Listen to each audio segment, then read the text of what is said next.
হায় হায়, কারোর সাথে মহব্বত থাকলে ওর ছোট ভাইকে দেখলেই খালি চকলেট চিপস কিনা দেয়, ঠিক না? বুড়ারা বুঝবেন না, যুবকরা বুঝছে কি বুঝাইতে চাইছি, ঠিক না? হ্যাঁ, আদর করে ছবি পোস্ট করে পাঠায় দেয়, ঠিক না? যদি মন গলে, যদি যদি মন গলে। আমাদের নবীজির সাথে আল্লাহর এত মহব্বত, আমাদের সাথে কি কোনো মহব্বতই নাই? ওই উম্মত কেন নির্যাতিত? সত্য এটাই, নির্যাতিত এই জন্য আজকে আল্লাহ ছেড়া দিছে, আল্লাহ রসুল ছেড়া দিছে। ওয়াইন তাবু ফাআনা হাবিবুহুম আহলু মাসিয়াতি লা আকনুতুহুম মির রাহমাতি ফাইন তাবু ফাআনা হাবিবুহুম ওয়াইন লাম ইয়াতুবু ফাআনা তাবিবুহুম। আল্লাহ বলে, আমি তোমাদের বিরুদ্ধে চাই তো চাই কখন? যখন তোমরা আমার দিকে না ফিরো তখনই আমি তোমাদের বিরুদ্ধে যাই, ডাক্তার হয়ে যাই, ডাক্তার। তাবিবুহুম, আমি ডাক্তার হয়ে চলে আসি, সার্জিক্যাল ডাক্তার। উবতালিহিম ফিল মাসাইব, তোমাদের উপরে মুসিবতের বৃষ্টি নামায় নিয়ে আসে, যেন কোনো মুহূর্তে এসে তোমাদের মুখ দিয়ে চিৎকার বাহির হয়, চিৎকার। মাতা নাসরুল্লাহ, চিৎকার বাহির হয়। রাজানা ইলাল্লাহ, তুবনা ইলাল্লাহ, আজমনা আজমান আকিদা, লা নাউদু ইলা যামবিন আবাদা। এই তওবা তোমাদের মুখ দিয়া যেদিন চিৎকার দিয়া বাহির হবে, আমি তো বলি পুরা 200 কোটি মুসলমানের কাছে পৌঁছানো তো যাবে না। হায়, যদি 200 কোটি মানুষ আজকে তওবা করে ফিরে আসতো, হায়, তাহলে উড়ন্ত আবাবিল মনে হয় আকাশে শুধু দানা মেলা উঠতো না। এখনো ওদের যেটা দিয়ে ওরা হাতিওয়ালাদেরকে পাউডার বানায় দিয়েছিল, পাউডার পাউডার, ওই আবাবিল এখনো রাখা আছে, মশা এখনো রাখা আছে, যাদেরকে দিয়ে আল্লাহ নমরুদি বাহিনীকে ধ্বংস করছিলেন। আমাদের মা বোনদের মাথার উকুন এখনো রাখা আছে, যেই উকুন দিয়ে আল্লাহ ফেরাউনি জাতিকে শাস্তি দিয়েছিলেন। চিৎকারের ফেরেশতা এখনো জীবিত আছে, যে কওমে সালেহকে চিৎকার দিয়ে ধ্বংস করছেন। বাতাসের ফেরেশতা এখনো জীবিত আছে, কওমে আদকে যেই ফেরেশতারা বাতাস দিয়ে ধ্বংস করছেন। হায়, জিবরিল এখনো জীবিত আছে, মারা যায় না, যিনি পর দিয়া উল্টায় দিয়া ডেড সি বানায় দিছেন, মরা সমুদ্র বানায় দিছেন। আমি তো এগুলো সব চোখে দেখা বলতেছি আপনাদেরকে, চোখে দেখা। এই জায়গাগুলো আমি সব ঘুরে আসছি, এই জন্য আমি ব্যথা নিয়ে বলতেছি। এই জন্য প্রথম আমাদেরকে তওবা করতে হবে। রাজি? হ্যাঁ, আল্লাহ কিন্তু প্রথম আকাশে ডাকতেছে, হালমি মুস্তাগফির ফাগফির আলা, কে আসিস মাপ চাবি, আমি মাপ করার জন্য চলে আসছি। হায় হায়, এই উম্মতের দিকে চায় চলে আসছে। এই জন্য তো আমি বলি, আমার জাতি যদি কিছু নাও করতো, প্রত্যেকে যদি ঘুমানোর আগে বিছনায় বসা বলতো, মালিক সারাদিন কিচ্ছু করতে পারি নাই বিরোধিতা ছাড়া, এখন ঘুমাইতে চললাম, কাল সকালে উঠাইলে উঠবো, আর না হলে চির নিদ্রা হয়ে যাবে, বিদায় আমি তোর কাছে তওবা করে ঘুমাইতেছি। এতটুক যদি আমার জাতি করত, এতটুক যদি মুসলমান করত, একজনও তো এখানে নাই, দাড়ি পাকা হোক আর কাঁচা হোক, যে আমি ঘুমানোর সময় তওবা করে ঘুমাই। আসেন কেউ অভ্যস্ত? ওই 2-4 জন হাত উঠায়, কিন্তু যারা 2-4 জন হাত উঠায় এরাও তো ঘরালাদেরকে বলে না। ঘরালাদেরকে তৈরি করছে কিনা জানি না, যে চলো সবাই আমরা তওবা করে ঘুমাই, কালকে উঠবো কি উঠবো না জানি না। কত বাড়িওয়ালারাই তো ঘুমাইলো, সকালবেলা পাওয়া গেল এদেরকে ছাদের চাপার নিচে, ঠিক না? তুরস্কতে এমনই হইলো, ঠিক না? মরক্কোতে এমনই তো হইলো, ঠিক না? কি ভূমিকম্পে হয় নাই? ঘুমায় গেছে আর ওঠে নাই, দুনিয়া উঠাইছে তো মরা লাশ উঠাইছে ছাদের নিচের থেকে। সত্য তো এটি। আসেন আজকে তওবা করি, আল্লাহ তওবা করার জন্য ডাকতেছে, শুধু নবীজির দিকে চেয়ে ডাকতেছেন। নাইলে কোনো উম্মতকে ডাকছে বইলা ওলামা কোনো হাদিস দিতে পারবে না। চ্যালেঞ্জ আমার। শুধু এই উম্মতের জন্য প্রথম আকাশে নাই মাসেন। শুধু নবীজির দিকে তাকায়া বন্ধুকে বলছি আপনাকে লজ্জিত করব না, উম্মতকে যদি মাপ না করলাম, ডাইকা ডাইকা মাফ করতেছে, ডাইকা ডাইকা ডাইকা ডাইকা। দুনিয়ার কোন ব্যক্তিত্ব আছে যে তাদের দ্রোহীকে ডাইকা ডাইকা মাফ করবে? আয় আমরা মাফ করা দেবো, আয়। আছে? বুঝাইতে পারি না। দুনিয়ার কোন ব্যক্তি আছে তার দ্রোহীকে, দ্রোহী তো বুঝেন, তার বিরোধিতা করে, তাকে ডাইকা বলবে মাফ করে দিলাম? আছে কেউ? ও তো বিরোধীকে পাইতে দেরি, হ্যান্ডকাপ পড়াইতে দেরি করবে না, পায়ে বেড়ি পড়াইতে দেরি করে না, জেল জরিমানা দিতে দেরি করে না, ঠিক না? আল্লাহ তো ডাকতেছে, আয়, ডাকলাম, ডাকতেছি, হাল মিন মুস্তাগফির, ডাকা, এটা আয়, তোকে মাফ করার জন্য আসছি। রাজি তওবা করতে? তাইলে আসেন আজকে হাত উঠায় তওবা করি যে আল্লাহ বিজাতির তরিকার থেকে আজকে তওবা করলাম। বলেন, এদের তরিকার ভালোবাসার থেকে তওবা করলাম। বলেন বলেন, পাক্কা? নামান যদি মনের থেকে কইরা থাকেন মাফ। এই উম্মত মাপ চাইতে দেরি, আল্লাহ মাফ করতে দেরি করেন না। নাইলে এই হাদিসে কুদসি আপনারা বুঝবেন না। আমার কাছে তো ভাষা নাই, আপনারাও আরবি জানেন না। যদি জানতেন তাইলে মজা লাগতো।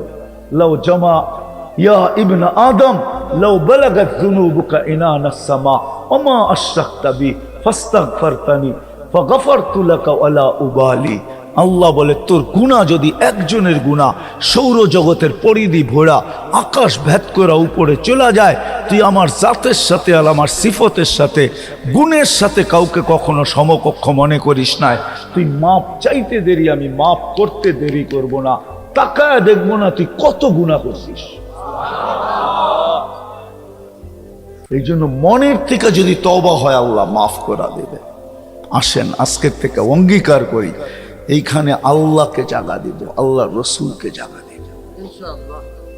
দিবেন? দিলে হ্যাঁ, আমি তো এটাই বলি, আমি তো দেখলে এটাই আমার দিলে ব্যথা আসে যে আজকে তো ইসলাম মুসলমানই ভালোবাসে না, অন্য ভালোবাসবে কি করে? মুসলমান যুবক হইতে ইসলামকে ঘৃণা করে, নাইলে ও চুল এই স্টাইলে কাটে কেন? ও নেটে দেখা সারা রাতে দেখা চুলের ডিজাইন কেন বাহির করে? পায়ে হাত রেখা বলে আসেন এখানে আল্লাহ আল্লাহ রসুলের মহব্বত ঢুকাই, আল্লাহকে মানি, রসুলকে মানি। বেশি মানতে না পারেন, একটা শুধু আজকের থেকে মানেন, একটা মানেন। পারবেন মানতে? বলবো হ্যাঁ, আজকের থেকে কোনো অবস্থায় নামাজ ছাড়বো না, কোনো অবস্থায় না, নামাজ ছাড়বো না কোনো অবস্থায়। শুধু নামাজই যথেষ্ট ছিল এই উম্মতের জন্য। কেন আল্লাহ রসুল এক হাদিস এখন খোলার সময় নেই, নাহলে আমি খুলে দেখাইতাম। নামাজ এই উম্মতের জন্য যথেষ্ট ছিল। আজকের থেকে নামাজ পড়ব। বর্তমান প্রেক্ষাপটে দুটা কথা অবশ্যই বলবো। যদিও আমাদের দিলের ভিতরে রক্তক্ষরণ হতেছে, ফিলিস্তিনের দিকে তাকাইলেই, খবর দেখলেই, মিডিয়ায় ঢুকলেই চোখে পানিও ঝরতেছে, ভিতরে রক্তক্ষরণ হতেছে। প্রতিবাদ আমরা করতেছি রাষ্ট্রীয়ভাবে, ব্যক্তিগতভাবে। আমাদের দেশে এমনকি পার্লামেন্ট থেকে পর্যন্ত এটাকে কি প্রস্তাব পাশ হয়েছে জানি, নিন্দনীয় প্রস্তাব পাশ হয়েছে। আমি মানি এটা, কিন্তু তার সাথেও আমাদের দুটা করণীয় আছে। শুধু প্রতিবাদ করলে হবে না, শুধু নিন্দা প্রস্তাব পাশ করলে হবে না, আরো দুটা করণীয় আমাদের আছে, আল্লাহর পক্ষ থেকে নির্ধারিত। মনে হয় এখানে একজনও পাওয়া যাবে না। আজকে 25তম রাত্র ঢুকলো ফিলিস্তিনে, 24তম রাত্র শেষ হয়ে গেছে, এই রাত্র 25তম রাত্র। আমার মনে হয় না এখানে একজনও এই 25 দিনে 50 রাকাত ডেলি 2 রাকাত সালাতুল হাজত করা 50 রাকাত নামাজ আমরা কেউ পড়ছি, অথচ কোরআনের হুকুম ছিল আস্তাইনু বিসসবরি ওয়াস সালাহ, সাহায্য চাও তো নামাজ পড়া চাও। আমরা সাহায্য করতেও পারি না, আমরা বহু দূর কি করে করবেন সাহায্য, কার হাতে উঠায় দিবেন, কে ওইখানে পৌঁছায় দিবে, কিভাবে পৌঁছবেন। কিন্তু এইটা তো পারি যে আল্লাহর কাছে সাহায্য চাইতে পারি 2 রাকাত নামাজের মাধ্যমে। পড়বেন ফিলিস্তিনের জন্য? কে কে পড়বেন দেখি আজকের থেকে। আপনি যদি ফিলিস্তিনকে ভালোবাসেন যে আমি ডেলি 2 রাকাত নামাজ পড়বো, আর আল্লাহকে বলবো আল্লাহ ফিলিস্তিনের সাহায্যের জন্য পড়লাম। দ্বিতীয় যেটা শেষ, এই কথাই শেষ। আরেকটা হাদিসের দিক নির্দেশনা আছে, সেটা হলো আস-সাদকাতু তারুদ্দুল বালা। বিপদ যত বড়ই হোক, যদি ইয়াকিন করে সদকা দিতে পারে, বিশ্বাস করা যে সদকার ভিতরে পাওয়ার আছে, রব্বে কাবার কসম 1 টাকা সদকার ভিতরে যা পাওয়ার আছে, সারা দুনিয়ায় যত অ্যাটম বোম মজুদ আছে এর ভিতরে এতটুকু পাওয়ার নেই। মনে হয় আপনি মানতে পারতেছেন না, ঠিক না? না না, আপনি না, ওনাদেরকে কই মানতে পারতেছে না, বড় কঠিন কথা তো, ঠিক না? 1 টাকা সদকার ভিতরে যেই পাওয়ার আছে, সারা দুনিয়ায় যত মানুষ অ্যাটম বোম নিয়ে গৌরব করে, ওদের সমস্ত অ্যাটম বোমের ভিতরে ওই পাওয়ার নেই। আমি প্রমাণ দিতে পারি।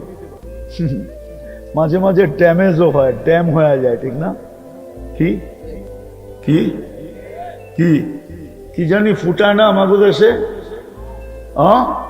বোম না ককটেল, ঠিক না?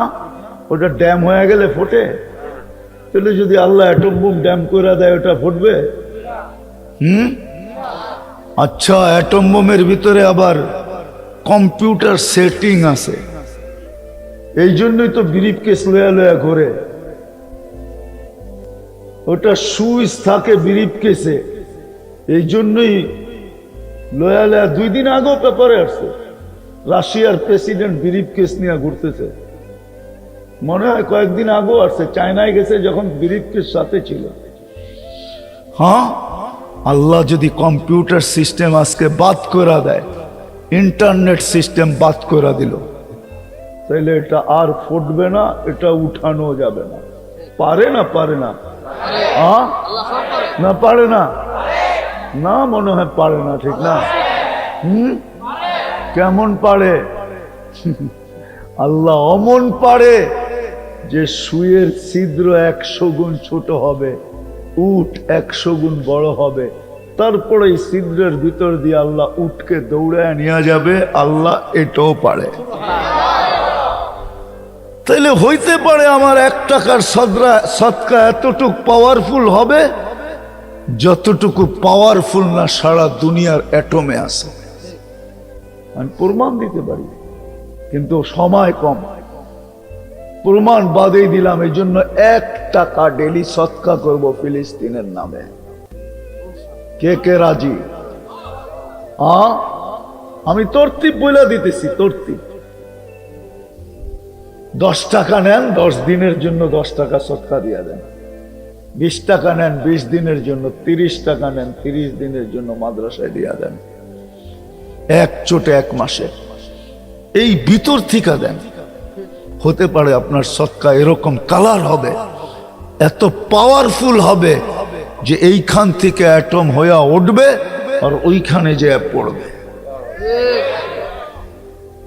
আর বলবে এক আল্লাহওয়ালা, এক গরিব মিসকিন মুসলমানের সৎকার পাওয়ার এটা।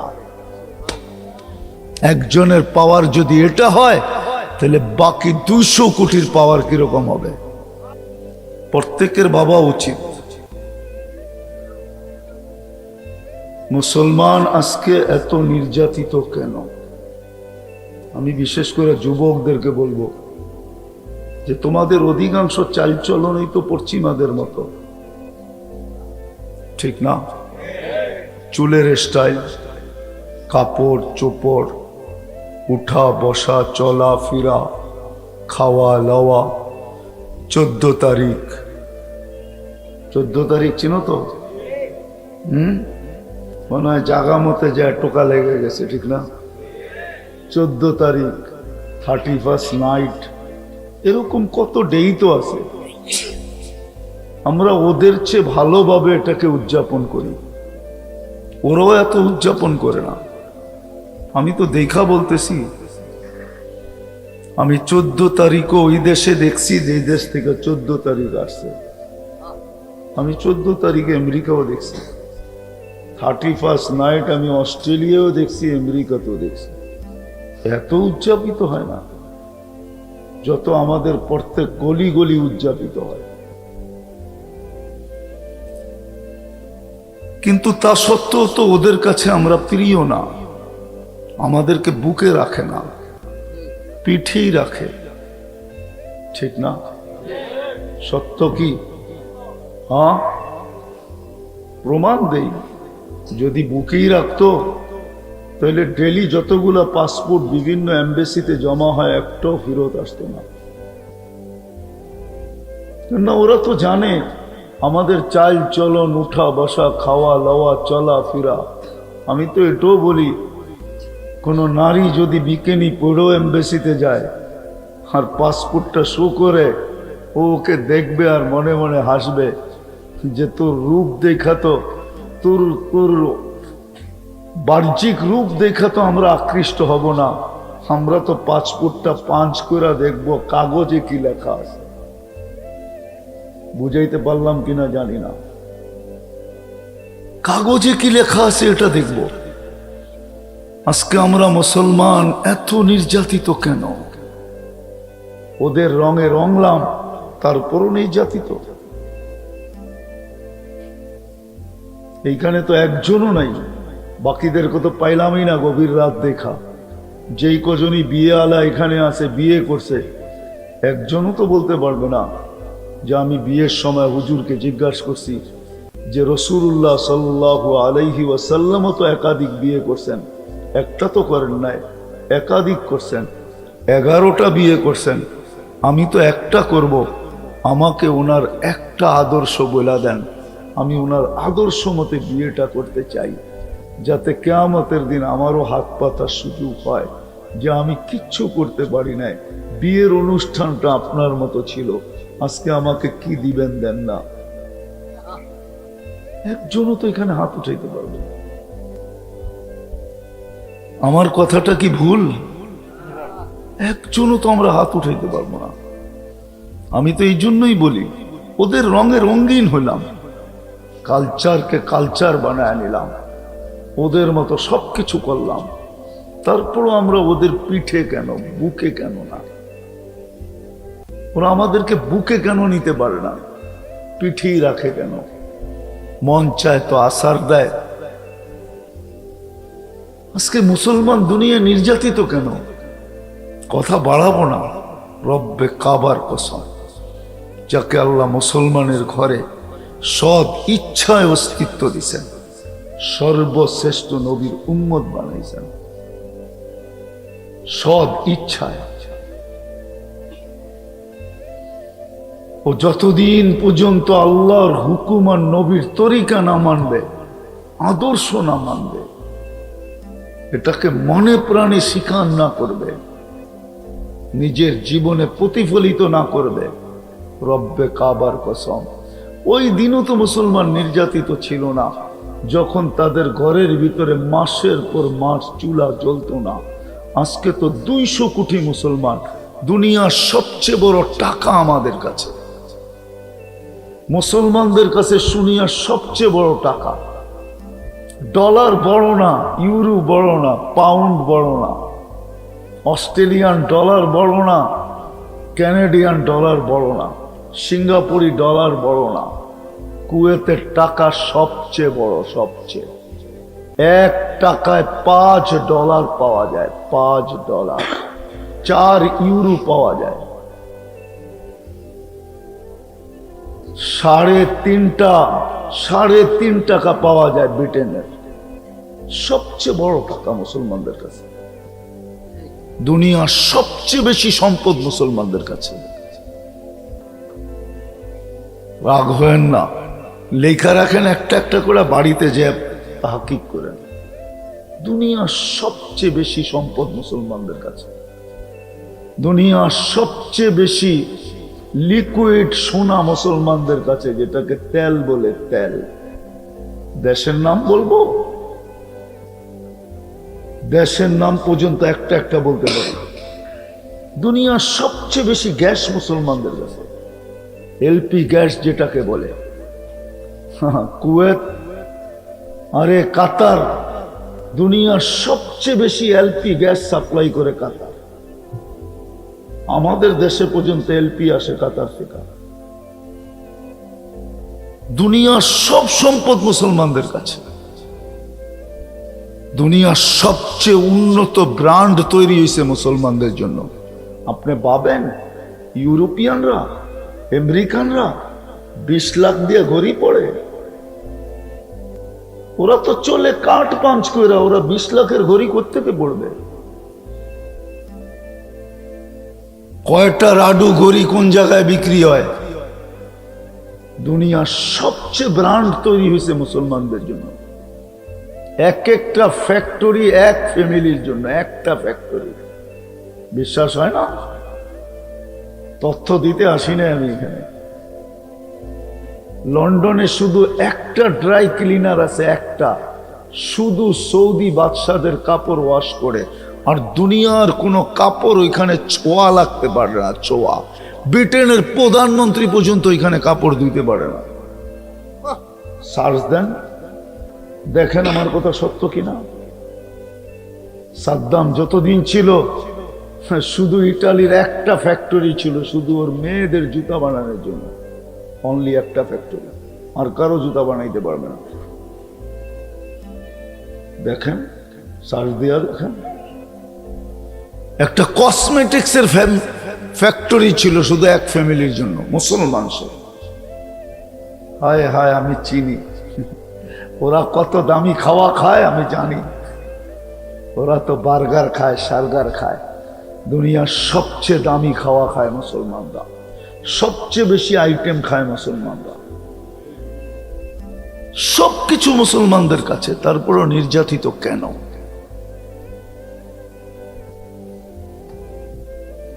কেন নির্যাতিত? আমাদের গার্মেন্টসের কাপড়গুলো আমাদের মার্কেটে আসলে এই দেশের ছেলেরাও ধরে কয় এটা তো রিজেক্ট মাল, শিপিং হয় না, তারপরে মার্কেটে চলে আসছে, ঠিক না? এটাকে বলে স্টক লট। কম দামে বিক্রি হয়,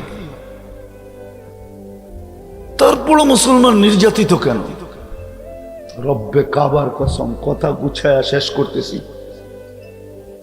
শুধু আল্লাহকে ছাড়ার কারণে, আল্লাহ রসুলকে ছাড়ার কারণে। আমরা আল্লাহ ছেড়া দিছি, আল্লাহ রসুল ছেড়া দিছি। যদিও আল্লাহ মুসলমানকে বলছিল তোমরাই সবচেয়ে উপরে থাকবে, তোমাদের উপরে আমি কাউকে থাকতে দিব না। আনতুমুল আলাউনা, তোমরাই উপরে থাকবে। যদিও মুসলমানদেরকে বলা হয়েছিল হায়াতান তাইয়্যিবা, তোমাদের মতো সুখের জীবন আমি কাউকে দিব না। যদিও কোরআনে বলা হয়েছিল উলাইকা লাহুমুল আমান, আমি নিরাপত্তার চাদর দিয়া তোমাদেরকে ঢাইকা রাখবো। কুরাল তো দূর, সুই পর্যন্ত ঢুকাইতে দিব না। কুরাল তো দূরের কথা, সুই পর্যন্ত ঢুকাইতে দিব না। এটাই ওয়াদা ছিল।